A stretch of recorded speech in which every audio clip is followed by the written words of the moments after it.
अस्सलाम वालेकुम traders, very good morning trader. आज की वीडियो में मैं आपको बेस्ट टेक्निकल ट्रेडिंग स्ट्रेटजी बताऊंगा जिसकी विनिंग रेशो 90% के ऊपर है, यानी कि 90% आपको प्रॉफिट होगा और 10% लॉस के भी चांसेस हैं। 100% अगर जो कहता है वो झूठ बोलता है।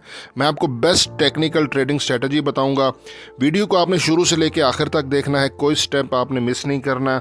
आपके सामने मैंने गोल्ड का चार्ट ओपन किया हुआ है और आप कोई भी चार्ट ओपन कर सकते हैं, चाहे वो क्रिप्टो से रिलेटेड हो, बीटीसी वगैरह हो, चाहे वो ऑप्शनल ट्रेडिंग करते हैं, आप फॉरेक्स ट्रेडिंग करते हैं, स्टॉक, कमोडिटीज़, जो भी ट्रेडिंग स्ट्रेटजी करते हैं, ये ट्रेडिंग स्ट्रेटजी हर किसी की ट्रेडिंग जो भी प्लेटफॉर्म है वहाँ पे ये वर्क करेगा और सेम 90% इसकी एक्यूरेसी होगी।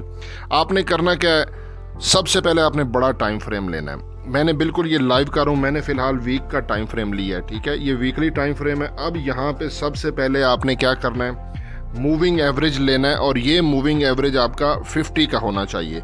ये आप चार्ट पे ऐड कर लो।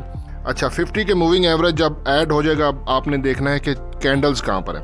50 का मूविंग एवरेज नीचे है और कैंडल्स ऊपर हैं, तो ये यहाँ पे फ़िलहाल तो ये बता रहा है कि बुलिश है, क्योंकि 50 का मूविंग एवरेज सपोर्ट का काम कर रहा है और कैंडल्स ऊपर हैं। लेकिन सिर्फ एक ये काम नहीं करना, दोबारा क्लिक करना है, दोबारा आपने मूविंग एवरेज पे क्लिक करना है। इस दफ़ा आपने 50 की जगह पे, ये देखो मैं ये 50 की जगह पे यहाँ पे 100 कर रहा हूँ। ये मैंने कर दिया जी इसको 100।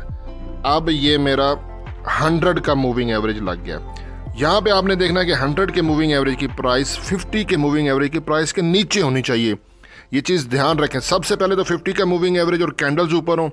जब आप 100 का मूविंग एवरेज लगाएंगे तो वो 50 के मूविंग एवरेज के नीचे लाइन हो, तो यहाँ पे ये नीचे है, परफेक्ट है। दोबारा आप क्लिक करें, दोबारा ये आप इंडिकेटर पे क्लिक करें और यहाँ पे आप 100 की बजाय अब आपने यहाँ पे कर देना है 200, ठीक है। ये यहाँ पे ये मैं क्लिक कर दिया है और ये मैं एक को काट रहा हूँ और यहाँ पे अब मैं कर रहा हूँ 200 का मूविंग एवरेज भी लगा दिया है।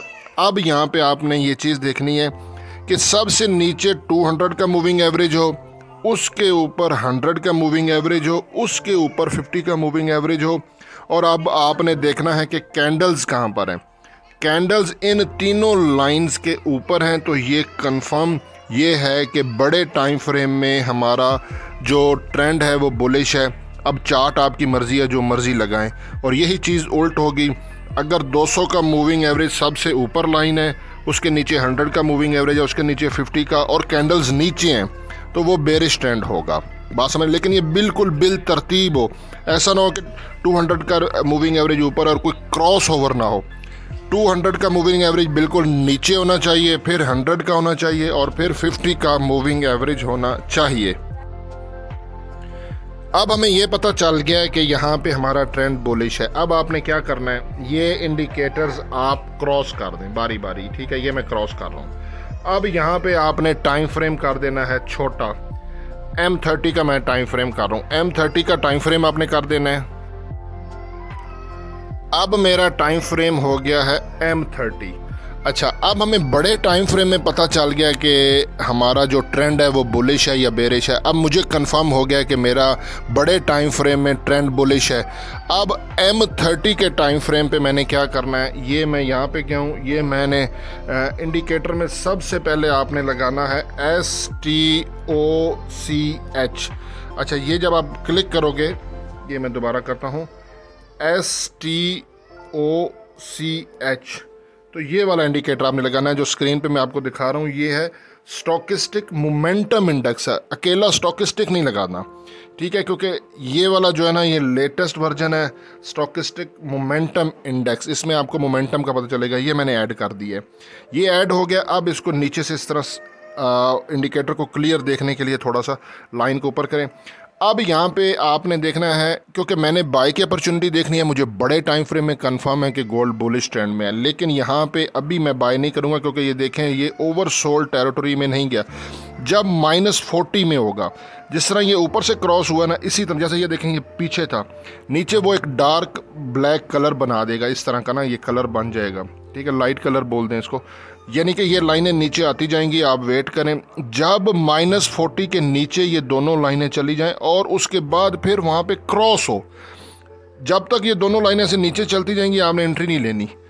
जब यहाँ पे नीचे -40 के बाद इस तरह क्रॉस हो जाए तो पहली कंफर्मेशन है कि अब यहाँ पे हम बाय कर सकते हैं, लेकिन फ़िलहाल आपने बाय नहीं करना। एक चीज़ आपने दोबारा ये यहाँ पे इसको ख़त्म कर लेना है, स्टॉकिस्टिक मोमेंटम इंडेक्स को आपने यहाँ पे लगा देना है RSI।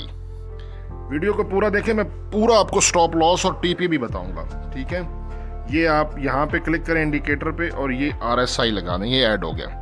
अच्छा, एक कंफर्मेशन हो गई कि हमारा जब -40 पे नीचे दोनों लाइनें जाएं और वहाँ पे क्रॉस बनाए तो बाय का सिग्नल जनरेट है, लेकिन उसके साथ आपने RSI को देखना है। RSI की वैल्यू 30 के आसपास हो, जितना नीचे RSI होगा उतना कंफर्म सिग्नल होगा।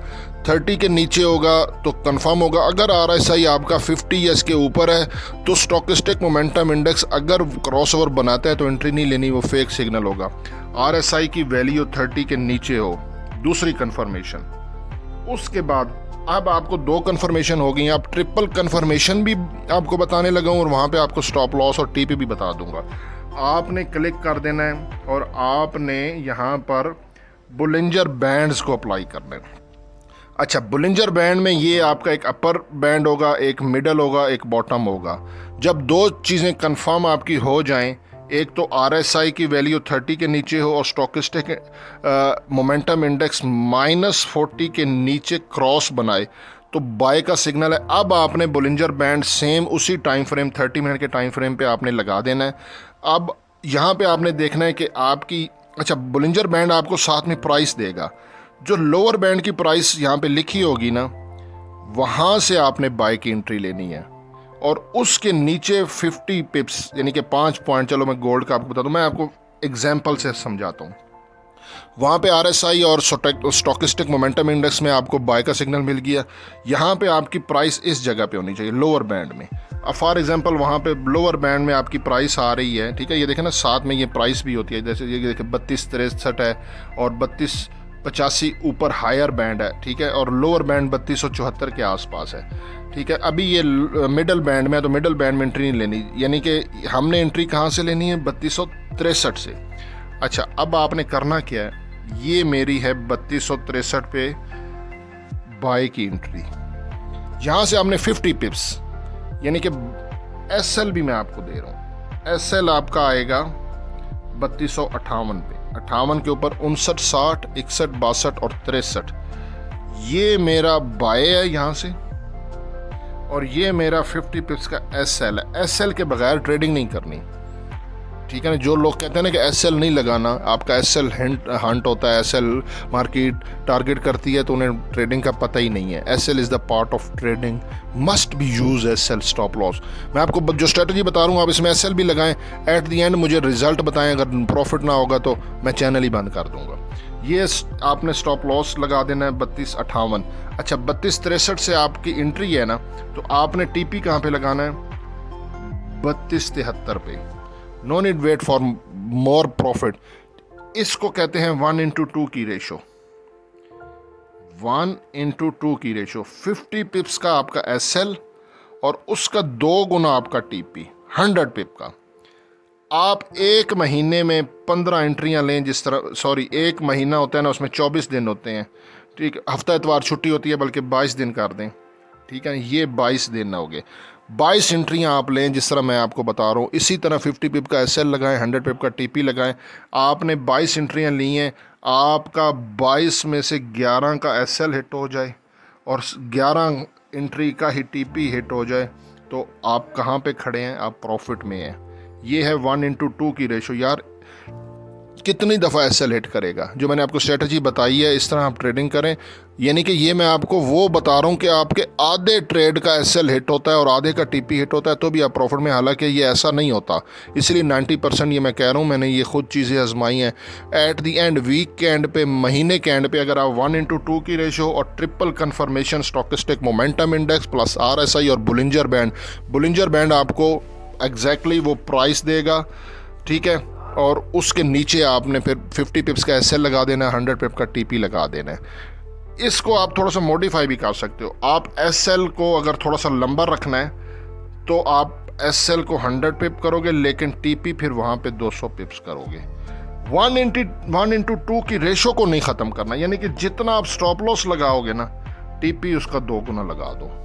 That's it, very simple. इस पे स्ट्रिक्टली काम करो और स्क्रीन को बार बार ना देखो, चार्ट को बार बार ना देखो। जो एनालिसिस आपको लग रहा है, पेंडिंग ऑर्डर लगा दो, लिमिट ऑर्डर। ये यहाँ पे जो प्राइस आ रही है, अब मार्केट यहाँ पे घूम रही है, आप छोड़ दो यार उसको, यहाँ पे पेंडिंग ऑर्डर लगा दो। मुझे एंट्री मिल रही है 3263 पे, मैं 3263 पे बाई की एंट्री लगाऊंगा और उसी टाइम वहीं पर ही मैं जो है ना वो 3258 का एसएल भी लगा दूंगा पेंडिंग में ही, और 3273 का टीपी लगा के छोड़ दूंगा। ये टीपी है, ये एसएल है। अपने दुनिया भर के काम करें, ट्रेडिंग को छोड़ दें। जो सेटअप बना दिया उस पर पेंडिंग ऑर्डर, लिमिट ऑर्डर लगा दें, मार्केट वहाँ पे जाएगी, आपका पेंडिंग ऑर्डर एक्टिवेट होगा, या एसएल होगा या टीपी होगा। ये हो ही नहीं सकता कि 22 के 22 एसएल लेट हूँ। ये मार्केट है, ऐसा नहीं होता, ये पॉसिबल ही नहीं है यार। मैं 4 साल से ट्रेडिंग कर रहा हूँ, लेकिन ये स्ट्रिक्टली ऐसा ही काम करें जैसा मैं आपको कह रहा हूँ। बाकी मेरे इस चैनल पर गोल्ड से रिलेटेड हर रोज़ आपको वीडियो इंशाल्लाह मिलेगी। सांस है तो चांस है कि गोल्ड का मैं सिर्फ एक गोल्ड पे काम करता हूँ। ज़्यादा कश्तियों का सवार मंजिल पे नहीं जाता कि कभी बीटीसी कर दिया, कभी ऑयल कर दिया, कभी ये, किसी की समझ नहीं लगती। एक गोल्ड पे काम करूँ बड़े अरसे से तो उसकी फिर हावनो काफ़ी स्ट्रांग हो जाती है।